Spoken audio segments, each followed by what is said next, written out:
वट सावित्री व्रत के दिन जरूर पढ़े ये कथा। अखंड सौभाग्य की होगी प्राप्ति।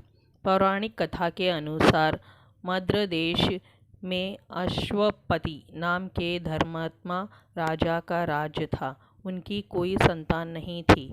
संतान प्राप्ति के लिए राजा ने यज्ञ करवाया, जिसके शुभ फल से कुछ समय बाद उन्हें एक कन्या की प्राप्ति हुई।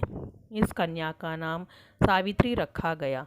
जब सावित्री विवाह योग्य हुई तो उन्होंने धूमतसेन के पुत्र सत्यवान को अपने पति रूप में वरण किया। सत्यवान के पिता भी राजा थे, परंतु उनका राजपाट छिन गया, जिसके कारण वे लोग बहुत ही दरिद्रता में जीवन व्यतीत कर रहे थे।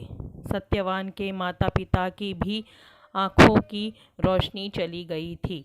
सत्यवान जंगल से लकड़ी काट कर लाते और उन्हें बेचकर जैसे तैसे अपना गुजारा करते थे।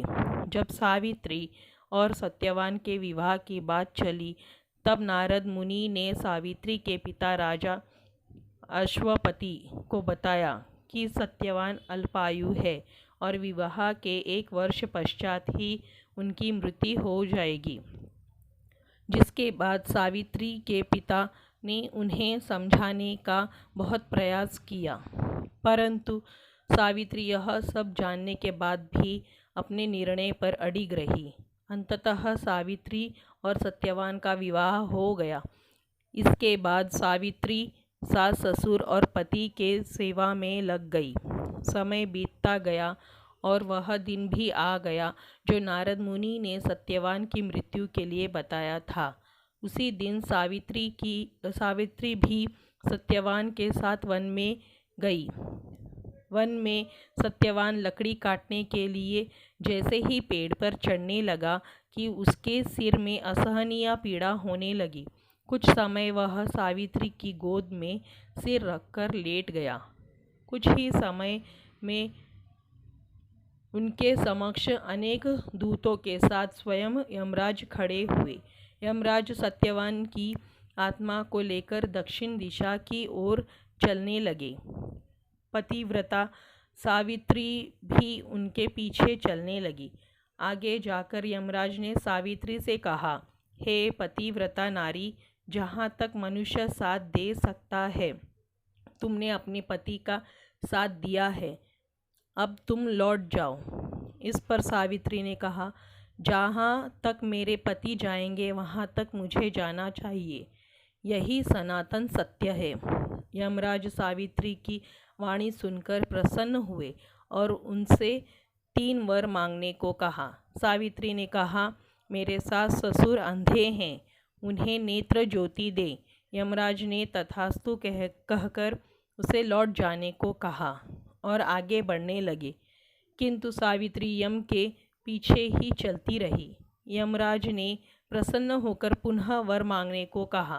सावित्री ने वर मांगा, मेरे ससुर का खोया हुआ राज्य उन्हें वापस मिल जाए।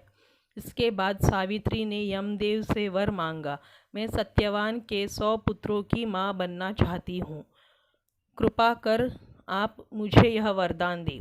सावित्री की पति भक्ति से प्रसन्न होकर सावित्री से तथास्तु कहा। जिसके बाद सावित्री ने कहा कि मेरे पति के प्राण तो आप लेकर जा रहे हैं, तो आपके पुत्र प्राप्ति का वरदान कैसे पूर्ण होगा।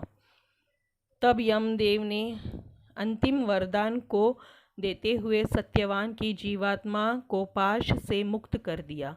सावित्री पुनः उसी वट वृक्ष के पास लौटी तो उन्होंने पाया कि वट वृक्ष के नीचे पड़े सत्यवान के मृत शरीर में जीव का संचार हो रहा है। कुछ देर में सत्यवान उठकर बैठ गए। उधर सत्यवान के माता पिता की आंखें भी ठीक हो गई और उनका खोया हुआ राज्य भी वापस मिल गया। दोस्तों, आपको हमारी ये कहानी वट सावित्री की व्रत कथा कैसी लगी?